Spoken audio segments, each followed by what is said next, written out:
অনেক মানুষ এভাবে বলে মৃত্যুর পরের জীবন এটা অযৌক্তিক।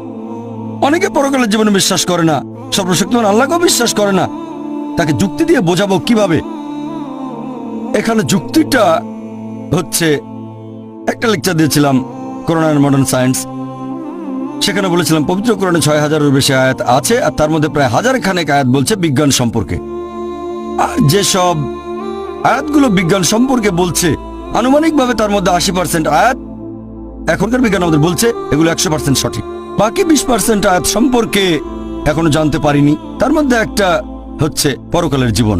বিজ্ঞান এখনো এতটা উন্নত হয়নি যে পরকালের জীবনকে প্রমাণ করে দেখাবে। বিজ্ঞান এখনো বেহেশত দোজখ প্রমাণ করতে পারেনি, জিনের অস্তিত্ব প্রমাণ করতে পারেনি। এরকম ২০% আয়াত এখনো প্রমাণিত হয়নি পবিত্র কোরআনের আয়াত। তাহলে কি অন্ধভাবে পরকালের জীবনে বিশ্বাস করছি? এখন একজন মানুষকে এই পরকালের জীবন সম্পর্কে কিভাবে বোঝাতে পারি? ধরেন একজন লোক পরকালের জীবনে বিশ্বাস করে না, আর সর্বশক্তিমান আল্লাহকেও বিশ্বাস করে না। এখন তাকে বোঝাবো কিভাবে? আমি আপনাদের একটা প্রশ্ন করি যে চুরি করা ভালো না খারাপ? চুরি করা ভালো না খারাপ? খারাপ, সবাই বলবে খারাপ। এবার একটা উদাহরণ দেই। ধরেন আমি একজন স্মাগলার, ধরে নেন আমি স্মাগলার, অনেক ক্ষমতাবান স্মাগলার, আর আমি চোর, পৃথিবীর মধ্যে ১ নাম্বার, সবার সেরা। আর ধরেন আপনারা কেউ পরকালের জীবনে বিশ্বাস করেন না, আল্লাহকে বিশ্বাস করেন না। তাহলে আপনারা আল্লাহকে বিশ্বাস করেন না, পরকালের জীবনে বিশ্বাস করেন না, আর আমি একজন স্মাগলার, সেরা স্মাগলার, খুব বুদ্ধিমান, সবসময় যুক্তি খাটিয়ে কাজ করি। আমি আপনাদের বলছি যে চুরি করা ভালো। একটু আগে আপনারা সবাই বললেন যে চুরি করা খারাপ, চুরি করা খারাপ। এখন আমাকে অন্তত একটা বৈজ্ঞানিক কারণ দেখান যে চুরি করা খারাপ কেন, তাহলে আমি চুরি করা বন্ধ করব। কেউ কেউ আমাকে মাত্র একটা কারণে দেখাতে পারবেন? অন্যের অধিকার কেড়ে নিচ্ছেন। আপনি অন্যের অধিকার কেড়ে নিচ্ছেন। মেনে নিলাম যে আমি অন্যের অধিকার কেড়ে নিচ্ছি। আমি হয়তো কারো ১,০০০ টাকা চুরি করছি, তার অধিকার কেড়ে নিচ্ছি। এটা তার জন্য খারাপ, আমার জন্য না। আমি বলছি যুক্তি দিয়ে বোঝান যে এটা আমার জন্য খারাপ কেন। যদি কারো কাছ থেকে ১,০০০ টাকা চুরি করি তাহলে ভালো হোটেলে খাওয়া দাওয়া করতে পারবো, 5 স্টার হোটেলে যেতে পারবো, সিনেমা দেখবো, এতে আমার উপকার হবে। আপনারা আমাকে যুক্তি দেখান যে এটা আমার জন্য কেন খারাপ হবে। যার চুরি যাচ্ছে তার জন্য এটা খারাপ। পুলিশ শাস্তি দেবে।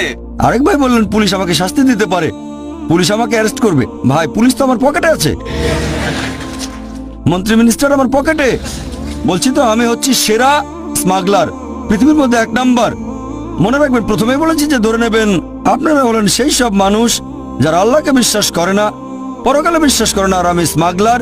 এখন আপনারা আমাকে বোঝাবেন যে চুরি করা খারাপ, মাত্র একটা লজিক্যাল কারণ দেখান। এটা তো হারাম, চুরি করা হারাম কাজ। হারাম? হ্যাঁ হারাম আপনার কাছে, আপনি চুরি করবেন না, কিন্তু আমার কাছে তো হারাম না। আপনার কাছে হারাম হলে, নিষিদ্ধ হলে আপনি চুরি করবেন না। কে আপনাকে চুরি করতে বলছে? আমি বলছি আমাকে প্রমাণ দেখান। আমি খুব লজিক্যাল মানুষ, মাত্র একটা লজিক্যাল কারণ দেখান যে এটা কেন খারাপ, তাহলে আমি আর চুরি করবো না। মাত্র একটা, দুটো লাগবে না, মাত্র একটা কারণ দেখান। একদিন আপনারও চুরি যাবে। একদিন আমারও চুরি যাবে? খুব ভালো ভাই, খুব বুদ্ধিমান, অন্য কেউ চুরি করবে। ভাই বলেছি তো আমি ১ নম্বর মাফিয়া। আমার ১০০ জন বডিগার্ড, ১০০ জন বডিগার্ড স্টেজের পেছনে আছে, সবার কাছে AK-56 রাইফেল।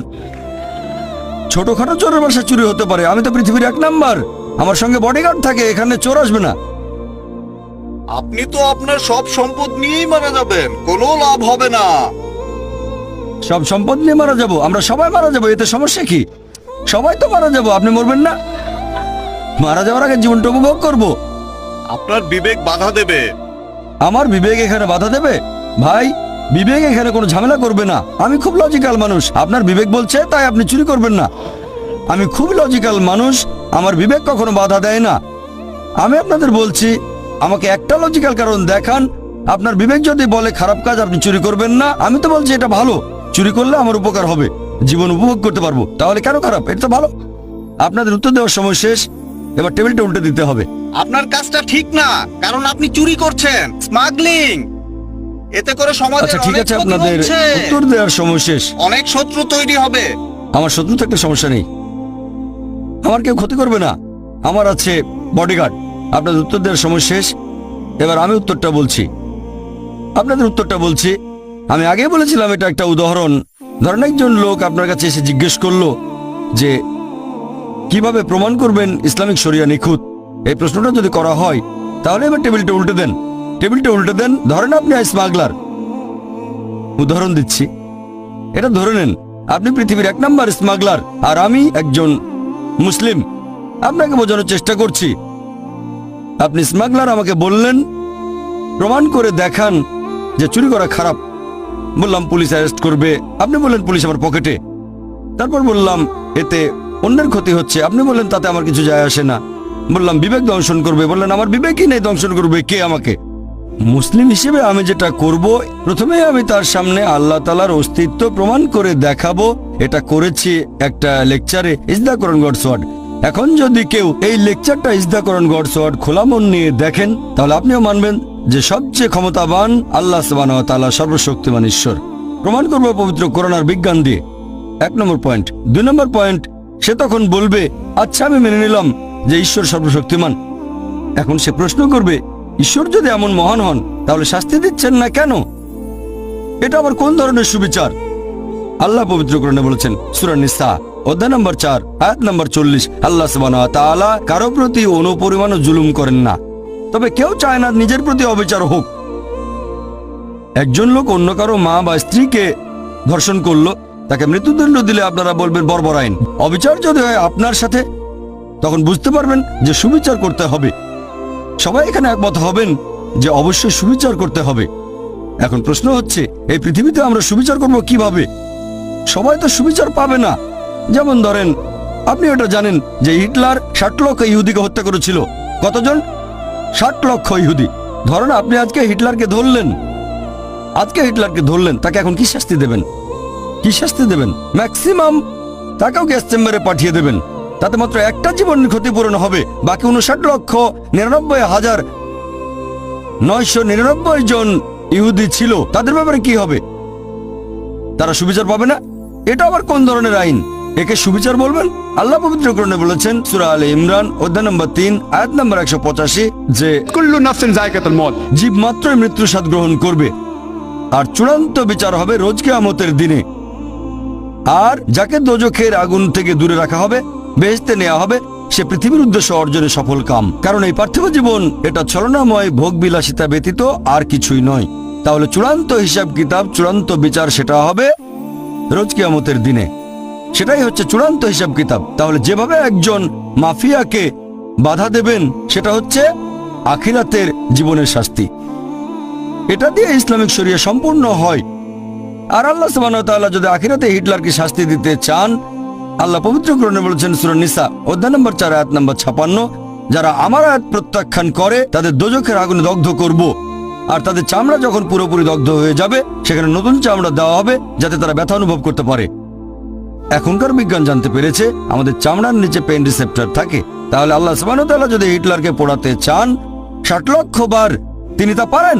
1 কোটি 20 লক্ষ বার করতে পারেন। তাহলে চূড়ান্ত শরিয়া আর ইসলামিক আইন তখনই বুঝতে পারবেন যদি বিশ্বাস করেন আখিরাতে। যদি আখিরাতে বিশ্বাস না করেন তাহলে চুরি করাকে খারাপ বলবেন না, ধর্ষণকে খারাপ বলবেন না, এই সব কিছুকে তখনই খারাপ বলতে পারবেন যদি পরকালের জীবন থাকে। তাহলে এই হলো পরিপূর্ণ শরিয়া। আমি একটা উদাহরণের কথা বলে আমার লেকচার শেষ করব। যখনই আপনি শরিয়াকে বিচার করতে যাবেন, বিশুদ্ধ উৎস দিয়ে বিচার করবেন, মানে পবিত্র কোরআন আর আমাদের নবীর সুন্নত অর্থাৎ সহিহ হাদিস। এখানে একজন মুসলিমের কাজ বা মুসলিম সমাজের কাজ দেখব না। আমি জানি প্রত্যেক সম্প্রদায়ের ভেতরেই কিছু কুলাঙ্গার থাকে। কিছু লোক নিজেদের মুসলিম বলে কিন্তু শরিয়া মেনে চলে না। ইসলাম বলছে মদ পান করো না, মাদকদ্রব্য নিও না। এরকম অনেক মুসলিম আছে যারা এসব কাজে অমুসলিমদের চেয়েও পাকা। আমি এটা জানি। এরা হচ্ছে কুলাঙ্গার। প্রত্যেক সম্প্রদায়ে কিছু কুলাঙ্গার থাকে। মিডিয়া এদেরকে এমন ভাবে তুলে ধরো যেন এরাই আদর্শ মুসলিম।